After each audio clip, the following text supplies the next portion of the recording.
क्या आपने कभी भीतर झांककर यह महसूस किया है कि हमारे अंदर कोई ऐसी शक्ति है जो हमारी दृष्टि को सीमित दुनिया से परे ले जा सकती है?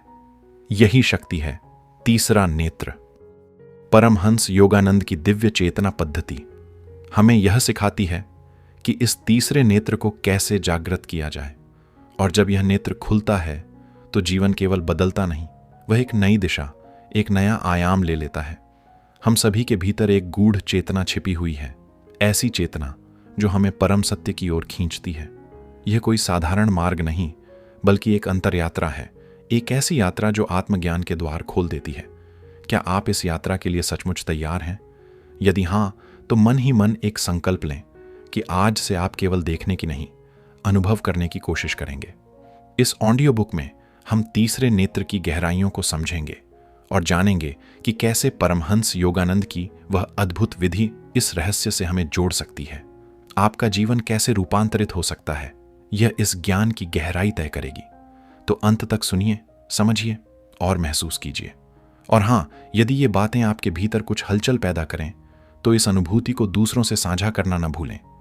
अब हम इस रहस्यमयी यात्रा की शुरुआत करते हैं, उस नेत्र की ओर जो दृश्य से परे अदृश्य को देख सकता है। क्या आपने कभी सोचा है, जो कुछ हम अपनी आंखों से देख रहे हैं, क्या वही अंतिम सत्य है? या फिर क्या उससे आगे भी कोई और दुनिया है? एक और दुनिया है, हमारे चारों ओर, हमारे बहुत करीब, लेकिन अदृश्य। हमारी आंखें उसे नहीं देख पाती क्योंकि वह इंद्रियों की सीमा के पार है। यह शरीर सीमित हो सकता है, लेकिन हमारी चेतना, वह असीम है। हम इतने आदी हो चुके हैं 5 इंद्रियों के सहारे दुनिया को देखने के कि यह भूल चुके हैं कि हमारे भीतर एक और शक्ति है, एक छठा आयाम, जिसे कहते हैं तीसरा नेत्र। यह कोई कल्पना नहीं, कोई रहस्यमयी कथा नहीं, बल्कि एक जागृत अनुभव है। जब यह नेत्र खुलता है तो हम संसार को नहीं, संसार के पार देखना शुरू कर देते हैं। हम अनुभव करने लगते हैं सूक्ष्म जगत की लहरों को, दिव्यता की उपस्थिति को, और यहां तक कि मृत्यु के पार की झलक भी मिलने लगती है। यह रहस्य की कुंजी हमें दी परमहंस योगानंद जैसे महान योगी ने। वे केवल एक संत नहीं थे, वे चेतना के मार्गदर्शक थे। ऐसे आत्मज्ञानी जिन्होंने उस दिव्य लोक में प्रवेश कर स्वयं अनुभव किया और फिर लौटकर हमें बताया कि वह दुनिया कैसी होती है। इस ऑडियो यात्रा में हम प्रवेश करेंगे उसी मार्ग में जहां योगानंद जी की साधना हमें उस गहराई तक ले जाएगी जहां खुलता है तीसरा नेत्र और प्रकट होती है वह दिव्य दुनिया जो अब तक हमने केवल किताबों में पढ़ी थी। पर अब उसे अनुभव करने का समय है। हम अब उस द्वार के बिल्कुल सामने खड़े हैं, वह द्वार जो हमें दिखाएगा कि तीसरा नेत्र क्या है, कहां स्थित है और क्या होता है जब वह जागृत होता है। क्योंकि यह कोई साधारण अनुभव नहीं, यह यात्रा है स्वयं की ओर, सत्य की ओर और उस दिव्यता की ओर जो आज तक केवल स्वप्न जैसी लगती रही है। तीसरा नेत्र, जिसे आज्ञा चक्र कहा जाता है, हमारे दोनों भौहों के मध्य स्थित होता है। यह वही बिंदु है जहां बाहरी दृष्टि ठहरती है और अंदर की यात्रा शुरू होती है। सदियों से योगियों, तपस्वियों और ऋषियों ने अपने ध्यान का केंद्र इसी बिंदु को बनाया है, क्योंकि यहीं से शांति की, ऊर्जा की और आत्मिक दृष्टि की यात्रा प्रारंभ होती है। जब यह नेत्र जागने लगता है तो सबसे पहला अनुभव आता है ध्यान में गहराई का। विचारों का कोलाहल शांत होने लगता है, एक भीतर की नीरवता का अनुभव होता है। फिर धीरे धीरे साधक उस सूक्ष्म ऊर्जा को महसूस करने लगता है जो इंद्रियों की सीमा से परे है। कभी कभी इसमें प्रकाश की तरंगें दिखाई देती हैं, नीली, बैंगनी, सुनहरी। कुछ साधकों को लगता है जैसे कोई भीतर से उन्हें देख रहा है, और यहीं से शुरू होती है वास्तविक यात्रा। परमहंस योगानंद कहते हैं, तीसरा नेत्र वह द्वार है जिससे आत्मा ब्रह्मांड की असीमता में प्रवेश करती है। यह नेत्र केवल एक दिव्य दृष्टि नहीं देता, बल्कि हमारी चेतना को इतना विस्तार दे देता है कि जीवन के रहस्य खुलने लगते हैं। लेकिन यह अनायास नहीं जागता, इसके लिए चाहिए निरंतर साधना, एक विशिष्ट विधि और आत्मा का संपूर्ण समर्पण। अब हम जानेंगे वह गूढ़ साधना पद्धति जो परमहंस योगानंद ने सिखाई, जिससे यह तीसरा नेत्र जागृत हो सकता है। लेकिन इससे पहले एक प्रश्न, परमहंस योगानंद कौन थे? केवल एक नाम नहीं, बल्कि एक ऐसी उपस्थिति जिसे महसूस किया जाना चाहिए। वे साधारण नहीं थे, वे चेतना की सजीव अभिव्यक्ति थे। ऐसी आत्मा जो केवल बोलती नहीं, आत्मा को छूती है। 1893 भारत के गोरखपुर में जन्मे योगानंद बचपन से ही इस सांसारिक दुनिया से कुछ अलग थे। उनकी आंखों में एक विलक्षण शांति थी और उनके अंतर्मन में सदैव कुछ दिव्यता की खोज चलती रहती थी। वे स्वयं कहा करते थे, मुझे बचपन से ही झांत था कि मेरा जन्म एक विशिष्ट उद्देश्य के लिए हुआ है। उनकी आत्मा में केवल एक प्यास थी, ईश्वर का प्रत्यक्ष अनुभव। किशोरावस्था में ही वे हिमालय की ओर जाने को तैयार थे, साधना, तप और ब्रह्म की खोज में। पर उनका जीवन एक निर्णायक मोड़ पर आया जब उन्हें मिले स्वामी श्री युक्तेश्वर गिरि। यही वह क्षण था जब उनकी साधना को दिशा मिली और चेतना में एक क्रांतिकारी प्रवाह शुरू हुआ। गुरु ने कहा, तू केवल अपने मोक्ष के लिए नहीं आया, बल्कि लाखों आत्माओं को मार्ग दिखाने के लिए आया है। और यहीं से आरंभ हुई एक महान यात्रा, एक मिशन जो क्रिया योग के माध्यम से मानव को आत्मा से जोड़ने के लिए था। योगानंद ने पूरी जिंदगी तीसरे नेत्र के जागरण की विधि सिखाई। वे बताते हैं, जब ध्यान की गहराई में उनका तीसरा नेत्र पूर्णतः जागा तो उन्होंने सूक्ष्म लोकों की यात्रा की, दिव्य आत्माओं से संवाद किया और उन गुरुओं से भी मिले जो शरीर त्यागने के बाद भी चेतना में जीवित हैं। उनके शब्दों में, जब तीसरा नेत्र पूरी तरह जागता है तो मृत्यु भी केवल एक पर्दा बन जाती है जिसे आत्मा सहजता से पार कर जाती है। योगानंद अमेरिका गए और भारत की रहस्यमयी योग परंपरा को पश्चिमी जगत के सामने वैज्ञानिक दृष्टिकोण से प्रस्तुत किया।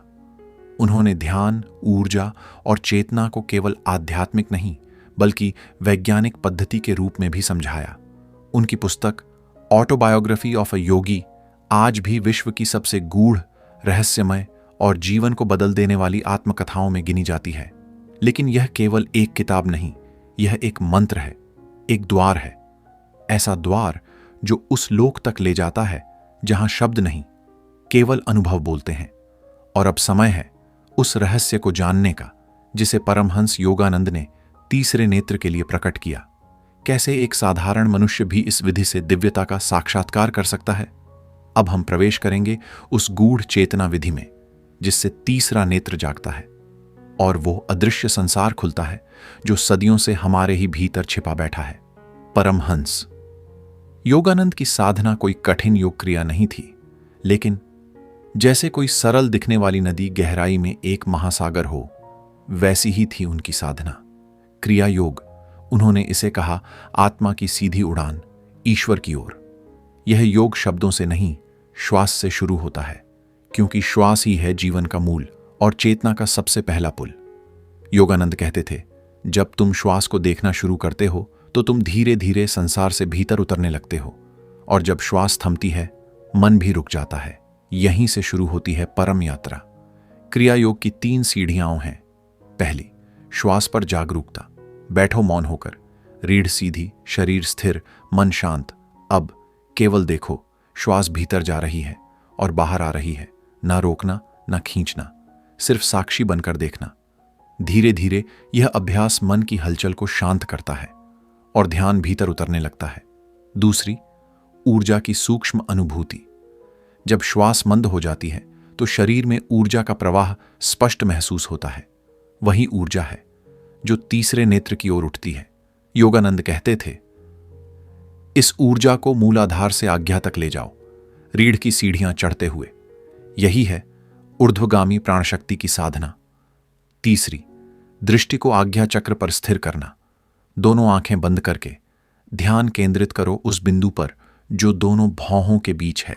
शुरुआत में अंधकार दिखाई देगा, लेकिन फिर प्रकाश के बिंदु प्रकट होंगे, कभी नीला, कभी बैंगनी, कभी सुनहरी लहर, जैसे कोई द्वार खुल रहा हो। योगानंद कहते थे, यह प्रकाश ही ब्रह्मांडीय द्वार है जहां से आत्मा दूसरे लोकों में प्रवेश करती है। परंतु इस साधना का गूढ़ रहस्य किसी बाहरी विधि में नहीं था, बल्कि पूर्ण समर्पण में था। वे बार बार कहते थे, साधना करो लेकिन आनंद की अपेक्षा मत रखो। जब प्रेम पूर्ण होगा, आनंद स्वयं आएगा। योगानंद की यह चेतना विधि ना तो कोई धार्मिक अनुष्ठान थी और ना ही कोई रूढ़ परंपरा, बल्कि एक वैज्ञानिक और आत्मिक प्रयोग था। ऐसा प्रयोग जो हर मनुष्य को उस दुनिया का अनुभव करा सकता है जो शब्दों, सोच और भाषा से भी परे है। और अब हम प्रवेश करेंगे उन जीवंत अनुभवों में जो उन साधकों ने किए जिन्होंने इस विधि को अपनाया। क्या उन्होंने वास्तव में दूसरी दुनिया देखी? क्या उनका जीवन बदल गया? आइए अब उन साक्ष्यों की ओर बढ़ते हैं जहां अनुभव बन जाता है ज्ञान और साधना बन जाती है आत्मा की उड़ान। तीसरा नेत्र जागने के बाद जो अनुभव होते हैं वो केवल कहानी नहीं होते, वे किसी दूसरी दुनिया के संकेत होते हैं। जब परमहंस योगानंद की साधना विधि को पूर्ण समर्पण और धैर्य के साथ अपनाया जाता है तो एक दिन एक ऐसा क्षण आता है जब आंखें बंद होती हैं पर एक नई दुनिया खुल जाती है। लेकिन यह कोई सपना नहीं होता, ना ही कोई कल्पना। यह होता है तीसरे नेत्र की पहली झलक। योगानंद बताते थे, जब तीसरा नेत्र जागता है तो सबसे पहले एक गहरा मौन भीतर फैलता है। ऐसा मौन जिसमें कोई शब्द नहीं, लेकिन सब कुछ कहा जाता है। कई साधकों ने अनुभव किया, ध्यान के दौरान प्रकाश की लहरें दिखने लगीं, नीली, सुनहरी, सफेद, जैसे कोई अदृश्य शक्ति उन्हें ऊपर खींच रही हो। ना कोई हवा चल रही होती है, फिर भी शरीर हल्का होने लगता है, मानो शरीर गायब हो रहा हो। योगानंद के एक शिष्य ने कहा था, मैं ध्यान में था और मुझे लगा जैसे मैं अपने शरीर से बाहर निकल गया हूं। मैं ऊपर उठ रहा था, नीचे अपना शरीर देख सकता था। फिर एक प्रकाश से घिरा नीला द्वार दिखाई दिया और जब उन्होंने उस द्वार में प्रवेश किया तो समय रुक गया। ना दिन ना रात, बस मौन और प्रेम। एक अन्य साधक कहता है, तीसरा नेत्र खुलने के बाद हर चीज अलग लगने लगी। पेड़, पक्षी, हवा सब चेतना से भरे हुए लगे। हर चेहरा एक कहानी बन गया। योगानंद कहते थे, तीसरा नेत्र खुलना मतलब यह नहीं कि तुम कुछ देखोगे, बल्कि तुम वह बन जाओगे जो सब कुछ देख सकता है। तुम दृष्टा बनते हो, संसार को देखने वाले नहीं बल्कि संसार के परे देखने वाले। ये अनुभव क्षणिक नहीं होते, वे जीवन की दिशा बदल देते हैं। कुछ लोगों को दिव्य ध्वनियां सुनाई देने लगीं, आनंदमय झंकार, जैसे ब्रह्मांड स्वयं कोई संगीत बजा रहा हो। कुछ ने सूक्ष्म शरीरों को देखा, कुछ ने पूर्व जन्मों की झलकें, कुछ को दिव्य गुरुओं के दर्शन हुए जो अब शरीर में नहीं लेकिन चेतना में जीवित हैं। परंतु इन अनुभवों के साथ एक गहरी गंभीरता और जिम्मेदारी जुड़ी होती है, क्योंकि तीसरा नेत्र खुलने के बाद दुनिया को देखने का चश्मा बदल जाता है। अब तुम केवल शरीर को नहीं, आत्मा को देख पाते हो। इसीलिए योगानंद चेतावनी देते थे, तीसरा नेत्र एक चमत्कार नहीं है, यह एक दायित्व है। जैसे जैसे तुम देखते हो, तुम बदलते हो और तुम्हारा यह परिवर्तन तुम्हारे चारों ओर की ऊर्जा को भी बदल देता है। अब एक सवाल, क्या यह सब केवल कुछ चुने हुए लोगों के लिए है या फिर हर इंसान अपना तीसरा नेत्र जगा सकता है? उत्तर मिलेगा अगले चरण में।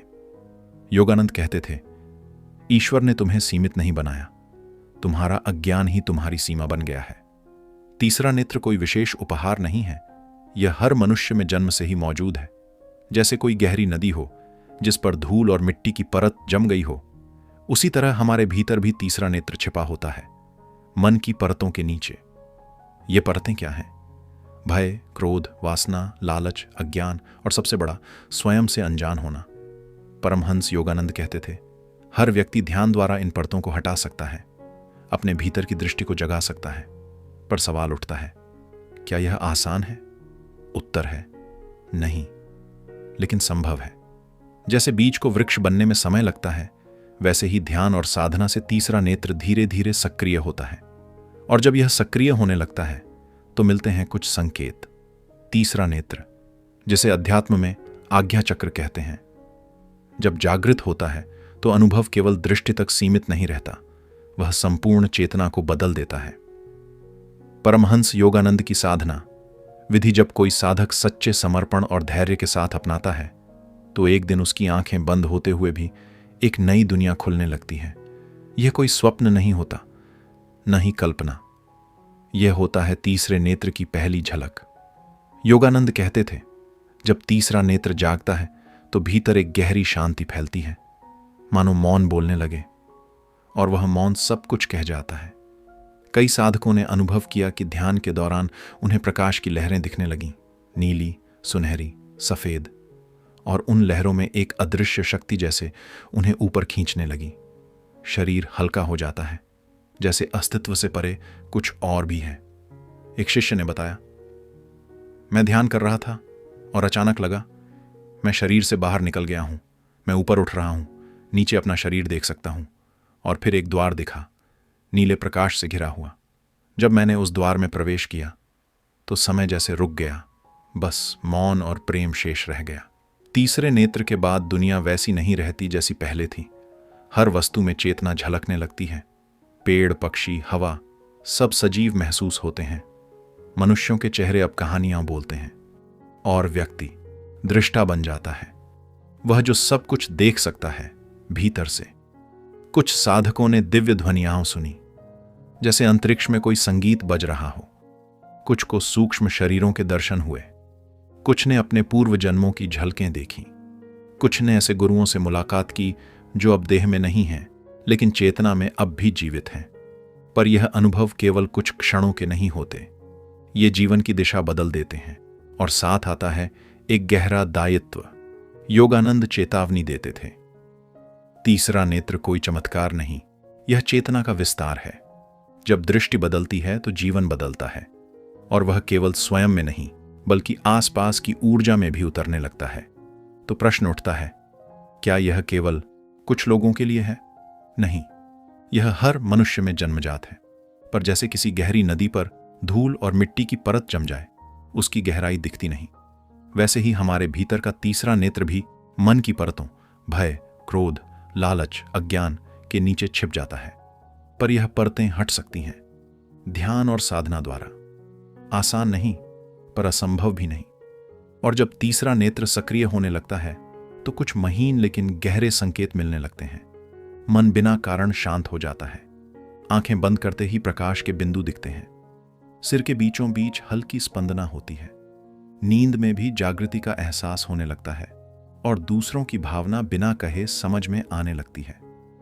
यह सब कभी कभी डराता भी है, क्योंकि हमारी पहचानी हुई दुनिया धीरे धीरे बदलने लगती है।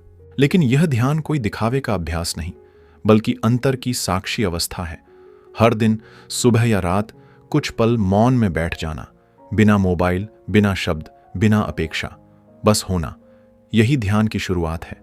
दूसरा सूत्र, आत्म जागृति का स्मरण।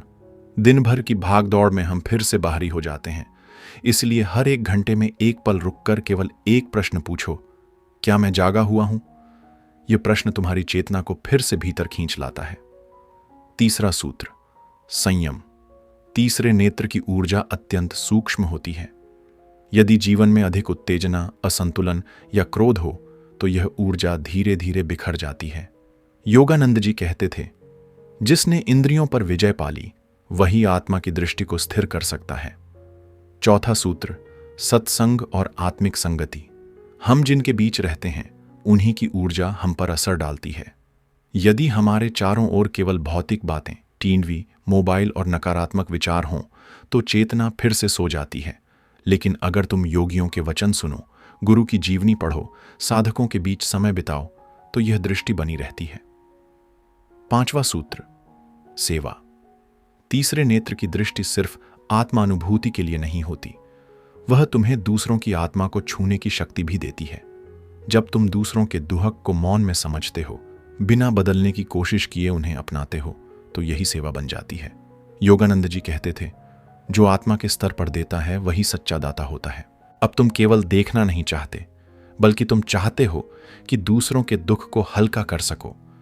सेवा वही अग्नि है जो तुम्हारे भीतर के ज्ञान को संसार में रोशनी के रूप में फैला देती है, और यही सेवा तुम्हें अहंकार से बचाती है, क्योंकि तीसरे नेत्र का खुलना न केवल एक आंतरिक प्रकाश है, बल्कि उसके साथ एक बहुत बड़ा खतरा भी आता है, अहंकार। तुम सोच सकते हो, मैं विशेष हूं, मुझे दिव्य दृष्टि मिल गई है, लेकिन यही विचार तुम्हें फिर से अंधेरे में ले जाता है।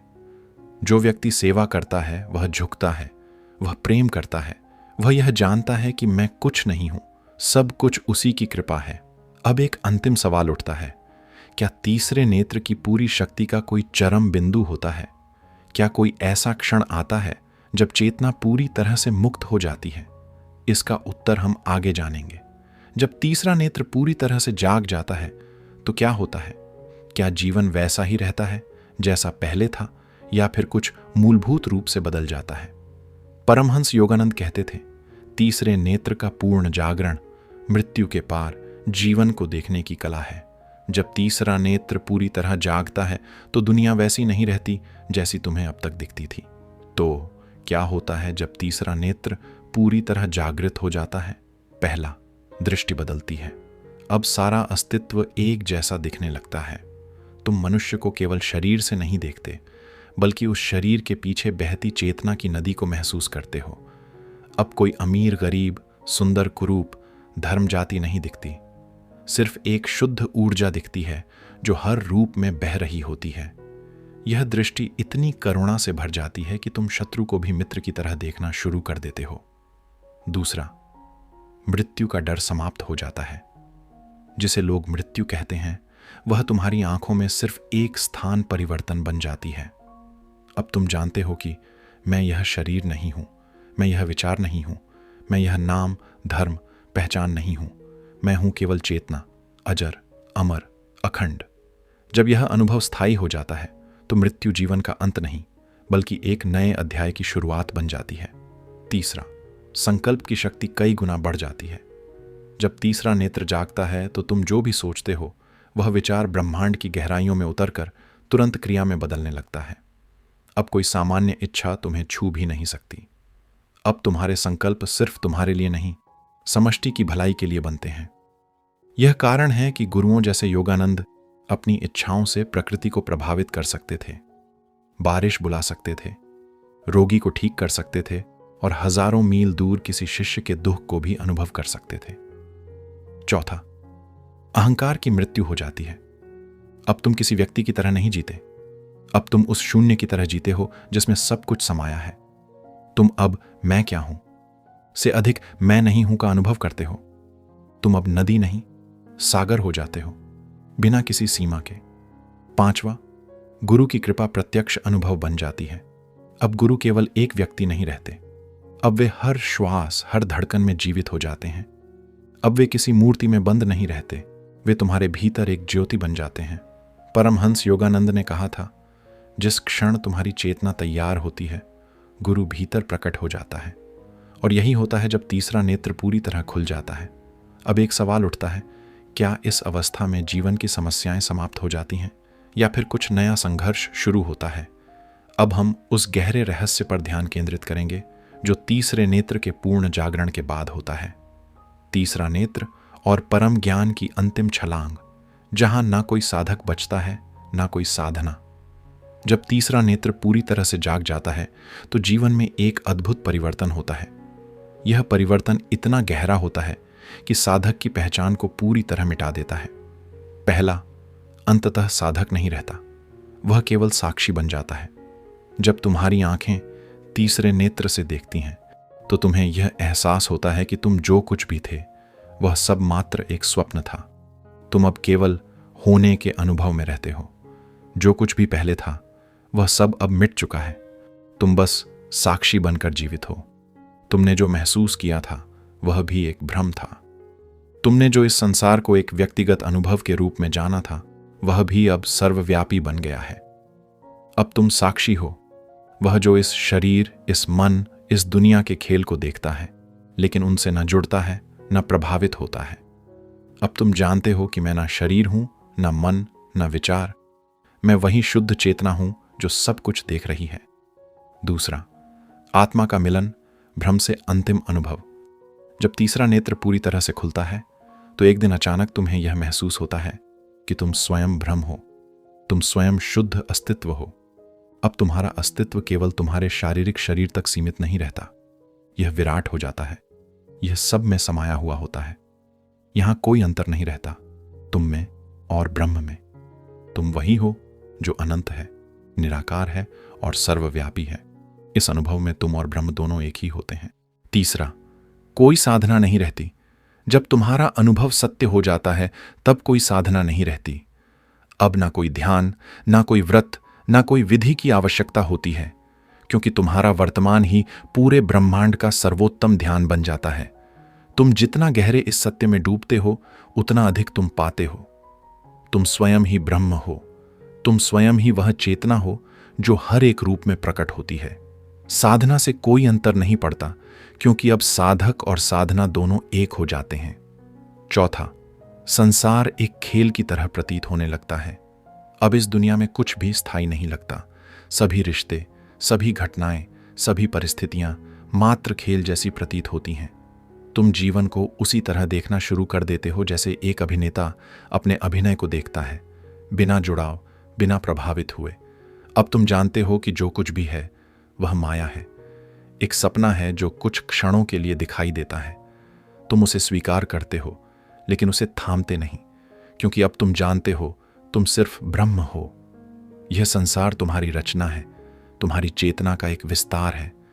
सभी दुख और सुख तुम्हारे ही भीतर अनुभव हो रहे हैं। पांचवा, अंतिम मुक्ति। जब तीसरे नेत्र का अनुभव पूर्ण हो जाता है तो वह साधक के लिए आत्म मुक्ति बन जाती है। यह मुक्ति ना तो किसी मंदिर में, ना किसी विशेष पूजा में, ना किसी यात्रा में होती है। यह मुक्ति केवल साक्षात्कार से होती है। साक्षात्कार कि तुम स्वयं ब्रह्म हो, स्वयं वही परम सत्य हो। तुम अब उस शुद्ध चेतना का हिस्सा बन जाते हो जो न समय से बंधी है, न स्थान से। अब कोई भूतकाल या भविष्य नहीं रहता, केवल वर्तमान में तुम हो। तुम वही शाश्वत चेतना हो जो हर जगह, हर समय अस्तित्व में है। जब तीसरा नेत्र इस स्तर पर जागृत होता है तो कोई साधक नहीं बचता, सिर्फ एक ब्रह्म रूप, एक साक्षी अस्तित्व बचता है। तुम्हारा जीवन अब ब्रह्म के अखंड सत्य में समाहित हो जाता है, और यही है वह अंतिम सत्य जहां से कोई लौट नहीं सकता, जहां से कोई पूछ नहीं सकता, क्योंकि तुम स्वयं वही हो। मित्रों, आपने इस यात्रा में जो कुछ भी सीखा वह केवल एक शुरुआत है। तीसरे नेत्र का जागरण वह गहरी चेतना है जो हमें अपनी असली पहचान से जोड़ती है। वह पहचान जो ना सीमित है और ना भौतिक रूप से बंधी। जब हम इस दिव्य दृष्टि को पाते हैं तो हम उस शुद्ध सत्य को महसूस करते हैं जो सर्वव्यापी और अनंत है। अगर आपने इस वीडियो से कुछ भी सीखा तो इसे लाइक करें और अपनी राय कमेंट में जरूर बताएं। आपका एक छोटा सा कदम हमारी मेहनत का सबसे बड़ा इनाम है। और हां, अगर आपने अब तक हमारे चैनल को सब्सक्राइब नहीं किया है तो जल्दी से कर लें, क्योंकि यहां आप पाएंगे और भी ऐसे गहरे और प्रबुद्ध वीडियो जो आपके जीवन को एक नई दिशा देंगे। तुम वही शाश्वत चेतना हो जो हर जगह और हर समय अस्तित्व में है।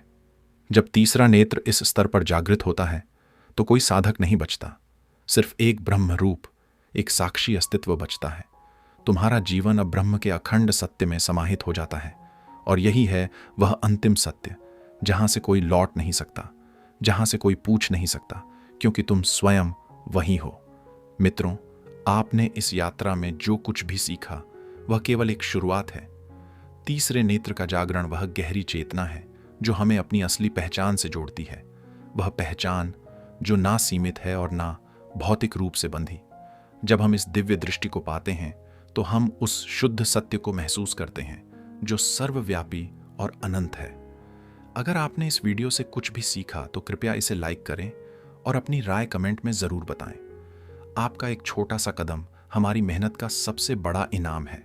और हां, अगर आपने अब तक हमारे चैनल को सब्सक्राइब नहीं किया है तो जल्दी से कर लें, क्योंकि यहां आप पाएंगे और भी ऐसे गहरे और प्रबुद्ध वीडियो जो आपके जीवन को एक नई दिशा देंगे। आपका समय हमारे साथ बिताने के लिए धन्यवाद। याद रखें, हर कदम जो आप इस मार्ग पर बढ़ाते हैं वह आपके जीवन में एक नई रोशनी की शुरुआत है। अगर इस वीडियो ने आपके भीतर कुछ नया जागृत किया हो तो कृपया इसे लाइक और शेयर करें। हमें आपकी प्रतिक्रिया का इंतजार रहेगा, क्योंकि यही हमें और बेहतर बनाने की प्रेरणा देती है। और हां, यदि आप हमारे चैनल पर नए हैं तो सब्सक्राइब करना न भूलें, ताकि आप कोई भी महत्वपूर्ण वीडियो मिस न करें।